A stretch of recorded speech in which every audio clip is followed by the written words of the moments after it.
Hey guys, welcome to House of Chi Yoga. Today I'm going to do a really short video of just some nice spinal movements and shoulder openers. I keep trying to do these short videos, but then I just keep going through poses and they end up being so long. So I really want to create something that you can do after a workout, at the gym, at home, or just something real quickly that you can get in so you've got your stuff for the day, you've got some mobility for the day. So let's see if I can do it this time. Let's start, feet to the ground. I like to lift my bottom up so my sits bones get nice and planted. And then I'm going to hold underneath my legs and just start rolling through the spine. If you're not comfortable with rolling or you just don't have that mobility in the spine yet, you just do a cat-cow spine. So you lift and lower, you open up hard on the inhales, and you exhale to round or protract through the back. So whichever movement you're working with, you want to stay nice and supported through the feet and nice and supported through the sits bones. And then we're going to hang heavy, bring the hands to the inside. Don't let the knees fold out, bring them in, keep the big toes down. You can even hold the big toes down. And just kind of wiggle inside the legs. Get the forearms closer to the mat. And then you can let the head hang nice and heavy. Think about the muscles opening up through the back of the neck. Take a breath there. Keep working the forehead down. And then roll it back up. And let's take the hands back and behind. I keep my fingertips pointing out, and you can windshield wipe the knees right to left. So if you want a deeper windshield wipe, you can open the legs farther. And I'm keeping my arms planted so that there's space across my chest. I get a stretch across the collarbones. So you're keeping the chest nice and lifted. You're getting the stretch all the way along the outer leg of the hip. One more. And then coming back through center. Let's cross the ankles, take it to quadruped. Cat-cow spine again, or rolling through the spine again. I like to keep my toes tucked under so I can push into my toes to find even more movement. So it just goes a little bit deeper on the movement we just started with. Inhale as you lift, and exhale as you close it off. Let's do one more. Hold the round. So you're pressing into the palms, and now just move the rib cage right to left. So try to create some space, some opening in the intercostal muscles, those little muscles in between the ribs. Nice. And then we'll inhale, right palm comes up, and exhale, thread it under. Reach the left palm forward. You're on top of the right shoulder, just for a breath. Bring the left palm back down. Take the right fingertips to right shoulder and move through the shoulder girdle. So I'm going to lift, pull across, open in a circle, close in a circle, any kind of movement that you feel like you can work with here. It's best usually to just listen to the body and see what it wants to do. And then we'll switch sides. Right palm down, inhale, left palm up. Exhale to thread it under, right hand walks forward.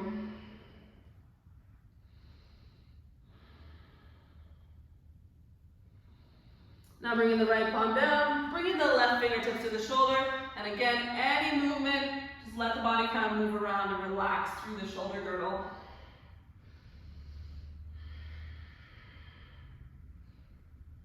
Nice. Now we're going to bring the toes together, and the knees stay a little bit wider, so the knees are right outside the hip line. Instead of going into child's pose, we're going to first walk the hands forward and get the sternum to go down towards the mat. So this is a lot of opening through the underarm and into the chest. Your gaze stays forward right between the thumbs, and you just breathe and relax the armpits down to the mat. Relax the sternum down. So if your butt is dropping way back, you don't get the stretch in the front body. So make sure your tailbone, your knees, everything's in alignment and you're sinking way down. Take just a couple breaths. This is a pretty intense pose, so make sure you're breathing.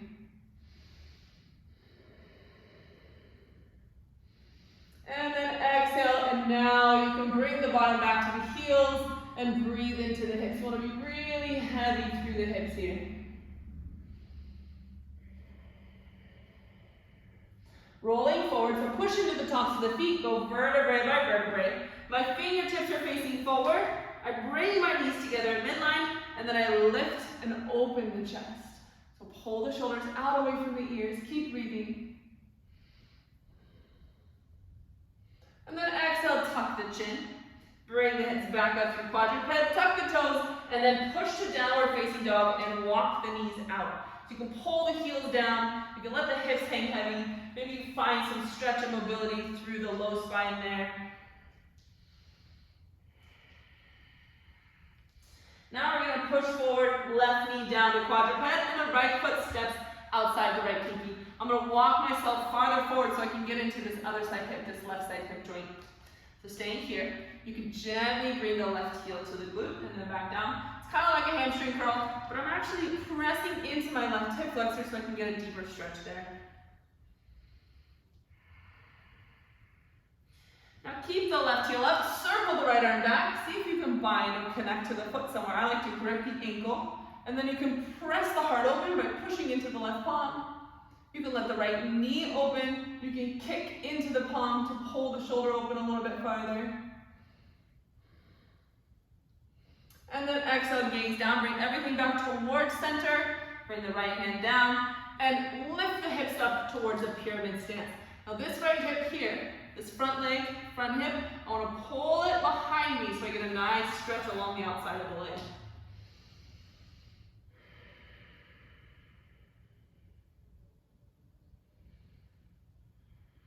I'm going to go one deeper. Shift forward into your lunge stance, and then you pike the hips up and float the right toes back.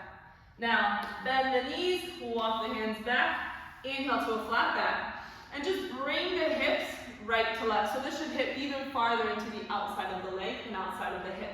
Have to make sure that the big toe is working down, the foot is firmly planted, and then you're just lengthening the muscles using the body weight.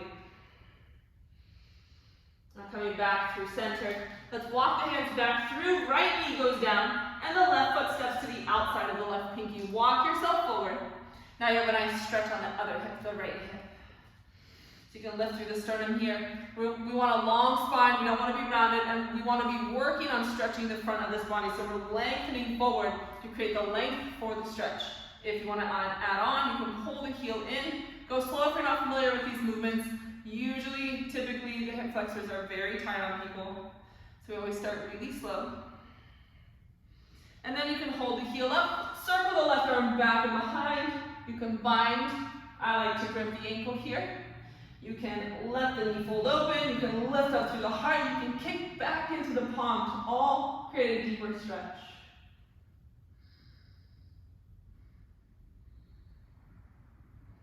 Gently bringing everything back to center. Left palm goes down. We're going to kick the toes under, pike the hips back, and now we're at our pyramid stance on the left side. So remember this front leg, front hip, work the hip back, and then fold. If you feel that left side body contracted, try to release it. Continue to open up the left hip towards the back wall.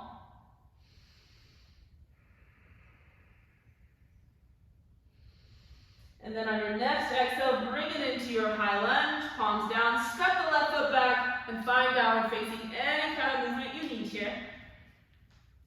And then we'll bring the knees down together and the toes untucked and soft. So I'm just putting weight down on my feet. So do a little bit for the front of the legs. Keep the shin down, the top of the foot down. I pull my hips and ribs together, and then I walk backward. Now from here, push your palms down. It's great if your fingertips can stay forward. If you need to turn them out, so be it. Otherwise, fingertips forward. And inhale to open. Exhale, bring the hips and ribs together. Inhale to open. Exhale together. Let's do two more. Try to lift and expand across the collarbones. One more, lift and open.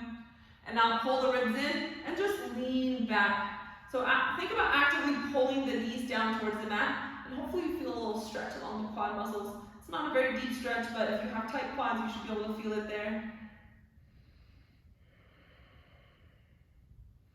And then pressing back up through center. The left hip falls. Take the left hand and reach up and across. I like to use my other hand to bind so I can go deeper into my stretch. Then relaxing over to a right side spinal twist. Or just use the core to kind of twist and go deeper. Gaze past the right shoulder. Coming back through center. Let's bring our hips to center and then switch to the opposite side. So right hip is down, right arm is up. I like to bind to go deeper. And then go into a left side spinal twist. Use your core to twist. Take the gaze past the left shoulder.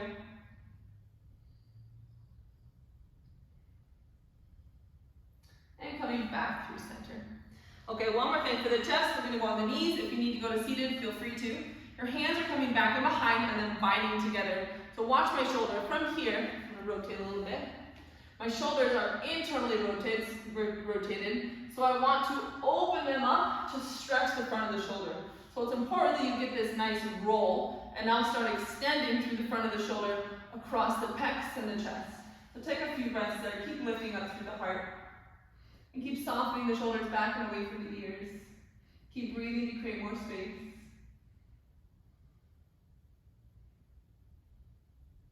And then gently bring the chin down, bring the spine back to neutral, and release the hands. We'll do one thing for the low spine. So if you see me here from the side, our QL muscle connects from our ribs down to our hip line. So I'm going to crunch my QL, and then I'm going to extend it down. And then I'm going to go the opposite side. I'm going to crunch my QL, and then extend it down. I'll show you from behind so you can see a little bit better. So I'm going to crunch, and then I'm going to extend it down. And then this side crunches and extends down. So when you see the movement, it's just this nice figure 8 of length all the way down the QL muscles. So sometimes it helps if you lean forward a little bit. You can also do this in quadruped, you can do this in downward facing dog. You're just trying to move and then soften into the low back.